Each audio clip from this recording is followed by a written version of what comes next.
जय श्री कृष्ण। राधे राधे दोस्तों, आप सभी लोग जानते हैं कि 7 दिसंबर 2025 यानी रविवार को पड़ रही है पौष मास की संकष्टी चतुर्थी व्रत। और दोस्तों, यह वह तिथि है जो पौष महीने में पड़ने वाली सबसे बड़ी तिथि मानी जाती है, क्योंकि यह रविवार के दिन पड़ रही है और इसका बहुत ही बड़ा और विशेष महत्व होता है। धार्मिक ग्रंथों में बताया गया है कि अगर कभी भी मौका मिल जाए और पौष महीने की रविवार संकष्टी चतुर्थी पड़ जाए तो लोगों को 5 गेहूं के दाने वाला उपाय अवश्य करना चाहिए। इन दोनों का संयोग बहुत ही कमाता है और इसी के साथ धार्मिक मान्यताओं में कहा गया है कि इस दिन 5 गेहूं के दाने वाला उपाय करना बहुत शुभ माना जाता है, क्योंकि ऐसा दिन पूरे साल में सिर्फ एक ही बार आता है। और दोस्तों, आप सभी लोग जानते हो कि रविवार संकष्टी चतुर्थी व्रत का अगर सबसे बड़ा कोई उपाय है तो वही 5 गेहूं के दाने वाला उपाय है। तो दोस्तों, संकष्टी चतुर्थी के दिन आप लोगों को इस 5 गेहूं के दाने वाले उपाय को जरूर करना है। बहुत सारे लोग होंगे जिन्होंने इस उपाय को नहीं किया होगा, मतलब पूरा साल निकल गया और उन्होंने किसी भी दिन ये 5 गेहूं वाला उपाय नहीं किया। पर दोस्तों, आपके पास एक आखिरी मौका है जो कि 7 दिसंबर रविवार संकष्टी चतुर्थी व्रत के दिन है। इस दिन लोगों को इस उपाय को जरूर कर लेना चाहिए। भले ही आपने पूरे महीने भर ये उपाय न किया हो, पर अगर आपने इस पौष महीने की संकष्टी चतुर्थी के दिन यह उपाय कर लिया तो आपको इस उपाय का वो फल मिलेगा जिसकी आपने कभी कल्पना भी नहीं की होगी। इसीलिए आप लोग इस उपाय को एक बार जरूर कर लेना ताकि ये मौका आपके हाथ से न निकल जाए और आपको इस उपाय का पूरा फल मिल सके। दोस्तों, ये उपाय धार्मिक ग्रंथों में बताया गया है और आज हम आपको इस उपाय को बहुत अच्छे से समझाने वाले हैं। इस वीडियो को देखने के बाद इस उपाय को समझने के लिए आपको किसी और वीडियो को देखने की जरूरत नहीं पड़ेगी। तो चलिए दोस्तों, उपाय को शुरू करते हैं। देखिए, ये पौष महीने की रविवार संकष्टी चतुर्थी का दिन इतना खास होता है, इतना महत्वपूर्ण होता है कि देखा गया है कभी कभी बड़े बड़े पाठ, अनुष्ठान, पूजा जो मनोकामना पूर्ण नहीं कर पाते, वही मनोकामना संकष्टी चतुर्थी के दिन सिर्फ एक छोटे से उपाय से पूर्ण हो जाती है। बहुत सारे लोगों ने इस उपाय को किया भी है और उन्हें इस उपाय का फल जरूर मिला है। अगर आप लोग भी ये उपाय करना चाहते हैं तो पहले इसे अच्छे से समझ लेना, सुन लेना, उसके बाद करना, आपको इसका फल जरूर मिलेगा। और इस उपाय को कर लेने से आपके घर में चाहे किसी भी प्रकार की दुख या समस्या क्यों न चल रही हो और आपको ये तक न पता हो कि यह समस्या किस कारण से चल रही है, उसका कोई भी कारण हो सकता है। जैसे पितृदोष हो सकता है या किसी भी प्रकार का मंगल दोष भी हो सकता है, लेकिन इस दिन यह उपाय करने से आपकी सभी परेशानियां दूर हो जाएंगी। ये एक ऐसा उपाय है जिसे अगर किसी विशेष दिन पर किया जाए तो उस दिन का फल तो मिलता ही है, पर क्योंकि यह उपाय एक अत्यंत बड़े और विशेष दिन पर किया जाता है, इसलिए इसका फल उससे भी बड़ा मिलता है और बहुत जल्दी मिलता है, क्योंकि आप इस उपाय को बहुत ही शुभ और पवित्र तिथि पर कर रहे हो। तो चलिए अब उपाय के बारे में बात करते हैं, लेकिन उससे पहले आप लोगों को ये जानना जरूरी है कि आखिर ये उपाय किस समय करना है, किसको करना है और कैसे करना है। तो चलिए हम आगे आपको वीडियो में एक एक करके बता देते हैं। लेकिन उससे पहले अगर आप लोग हमारे चैनल पर पहली बार आए हैं या मेरी आवाज पहली बार सुन रहे हैं तो हमारे चैनल को सब्सक्राइब जरूर कर लेना और इस वीडियो को लाइक करके कमेंट बॉक्स में श्री कृष्ण राधे राधे जरूर लिख देना।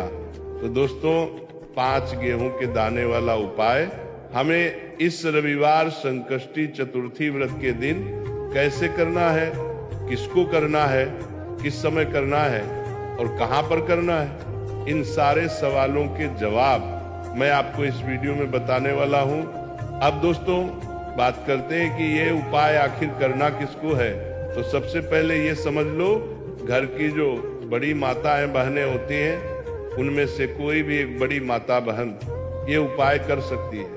और दोस्तों अगर आप चाहें तो अपने घर के हर सदस्य को भी ये उपाय करवा सकते हैं। अगर किसी व्यक्ति की अपनी कोई मनोकामना है, अपना कोई दुख या परेशानी है जिसके लिए वह खुद ये उपाय करना चाहता है तो वह खुद भी कर सकता है।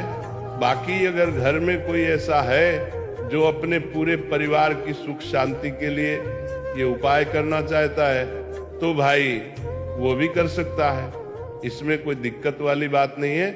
कहने का मतलब ये है कि यह उपाय हर कोई कर सकता है और अगर घर में माताएं या बहनें मौजूद न हो या वे यह वाला उपाय न कर पाए तो घर का कोई भी बड़ा सदस्य, चाहे वह पुरुष ही क्यों न हो, ये उपाय कर सकता है, इसमें कोई भी दिक्कत नहीं है। अब दोस्तों अगला सवाल आता है कि यह उपाय किस समय करना है, सुबह करना है या शाम को।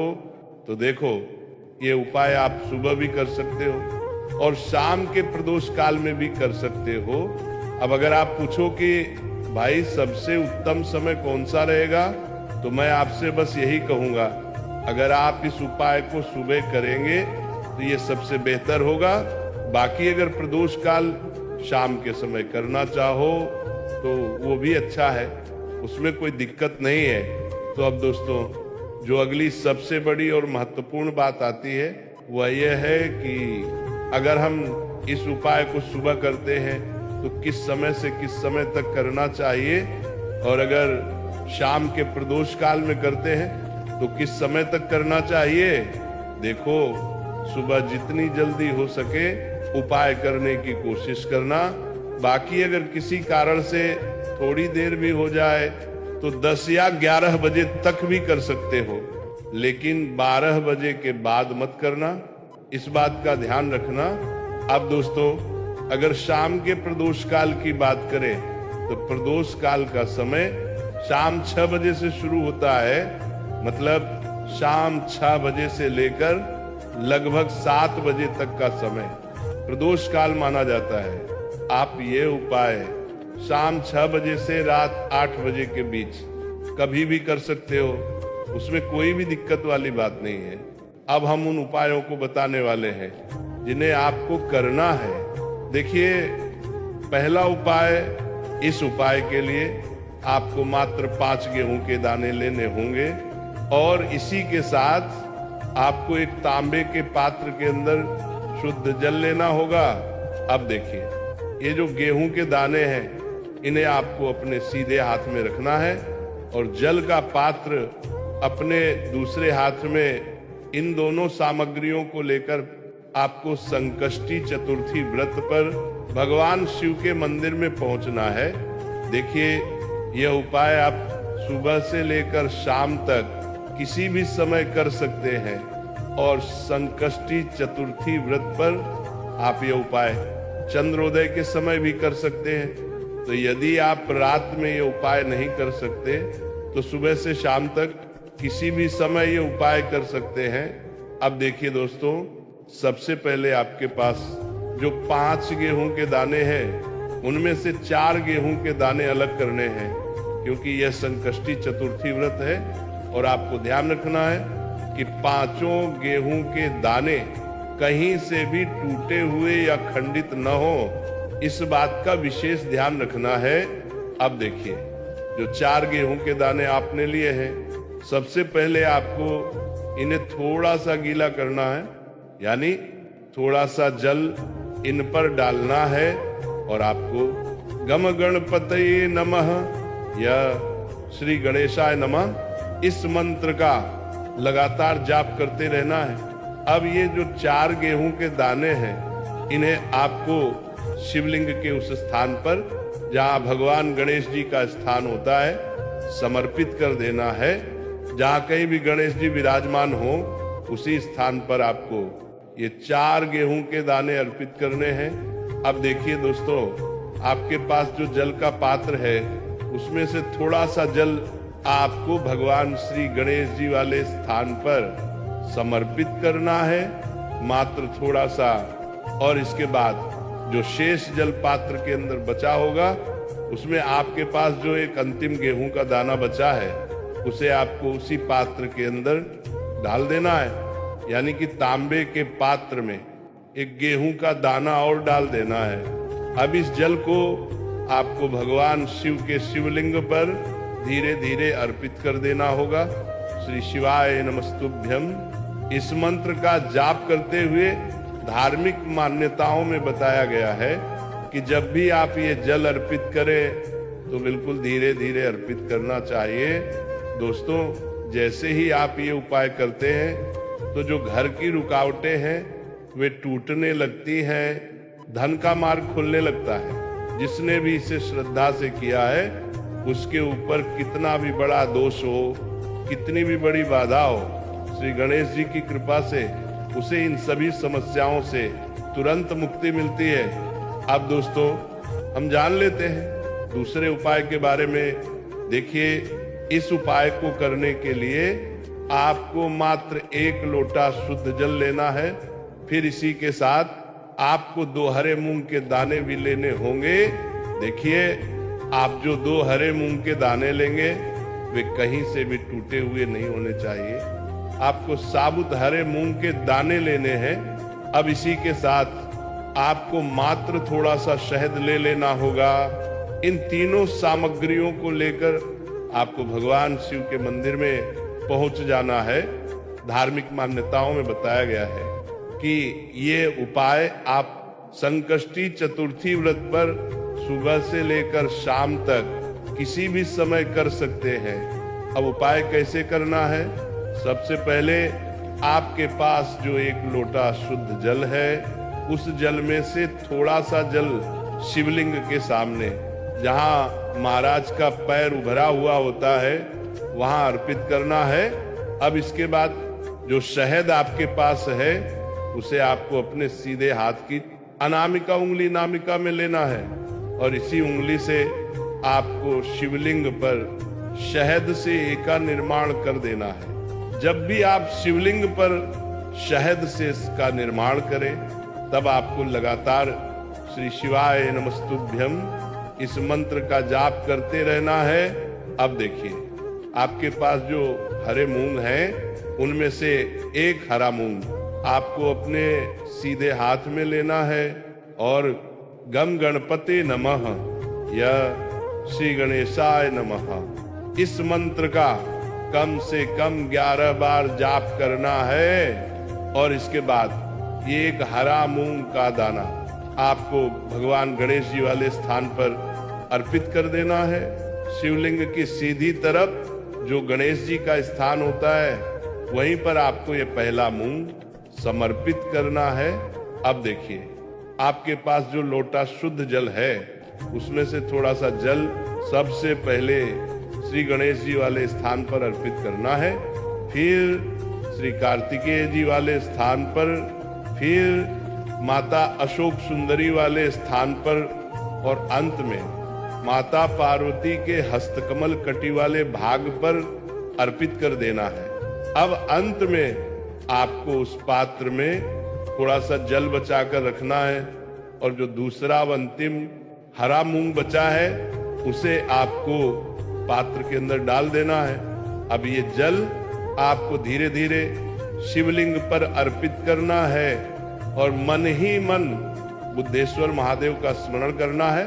देखिए, संकष्टी चतुर्थी बुधवार को है, इसीलिए आपको बुद्धेश्वर महादेव का ही स्मरण करना है। जल अर्पित करने के बाद आपको शिवलिंग के सामने बैठकर महादेव से यह प्रार्थना करनी है कि आपके जीवन में जो भी समस्याएं चल रही हैं, वे दूर हों। धार्मिक मान्यताओं में बताया गया है कि रविवार की चतुर्थी या किसी भी गणेश चतुर्थी पर किया गया ये उपाय आपके जीवन से धन धान्य की समस्या दूर करता है, बच्चों में बुद्धि ज्ञान और विवेक की वृद्धि करता है, बाधाएं व रुकावटें हटती हैं। अब दोस्तों हम जान लेते हैं तीसरे विशेष और अंतिम उपाय के बारे में। देखिए ये जो उपाय है घर का कोई भी सदस्य कर सकता है। तो देखिए इस उपाय को करने के लिए सबसे पहले आपको मात्र 5 दूर्वा घास लेनी होगी, और ये जो 5 दूर्वा घास आप लेंगे इनका आपको एक छोटा बंडल तैयार कर लेना है। देखिए ये उपाय आपको इसलिए करना है क्योंकि गणेश जी की कृपा से आपके जीवन में जो भी धन आएगा वह सुख संपन्नता वाला धन हो, यानी किसी भी गलत कार्य गलत मार्ग या नकारात्मक माध्यम से धन न आए। इसीलिए ये विशेष उपाय किया जाता है। सबसे पहले आपके पास जो 5 दुर्वा घास है उन्हें लेकर आपको भगवान शिव के मंदिर में पहुंचना है। अब ये जो दुर्वा घास है इन्हें आपको शिवलिंग पर सीधी तरफ जहां गणेश जी का स्थान होता है वहां स्पर्श करवाना है। जब भी आप ये दुर्वा घास स्पर्श करवाएं तो आपको प्रार्थना करनी है घर में जो भी धन आएगा वह सुख समृद्धि का धन आए, घर में जो भी धन आए वह सतमार्ग से आए, घर में कभी भी गलत मार्ग से धन प्रवेश न करे। इस प्रकार से कामना करते हुए यह दुर्वा घास आपको शिवलिंग से स्पर्श करवानी है। अब देखिए इसके बाद यह दुर्वा घास आपको पुनः शिवलिंग से उठा लेनी है और इसे लेकर आपको सीधे अपने घर आ जाना है। अब आपके घर के मुख्य द्वार की दहरी उस पर आपको सबसे पहले इस दूर्वा घास को स्पर्श करवाना है। दहलीज पर स्पर्श करवाने के बाद आपको इस दूर्वा घास को उस स्थान पर ले जाना है जहां आप अपने घर में धन रखते हैं, जैसे आपकी तिजोरी, अलमारी या धन स्थान। वहां पर आपको इस दूर्वा घास के बंडल को रख देना है। बस आपको इतना सा उपाय करना है। अगर ये उपाय पूरी श्रद्धा के साथ, पूरे विश्वास के साथ कर लिया तो भगवान महादेव की ऐसी कृपा होगी कि आपका भाग्य चमकने में जरा भी देर नहीं लगेगी। दोस्तों ये थे कुछ विशेष उपाय जो आज के मार्गशीर्ष अमावस्या के दिन बहुत ही शुभ फल देते हैं। अगर जानकारी अच्छी लगी हो तो वीडियो को लाइक जरूर कर देना। फिर मिलते हैं एक नए वीडियो में। जय श्री कृष्ण। राधे राधे राधे।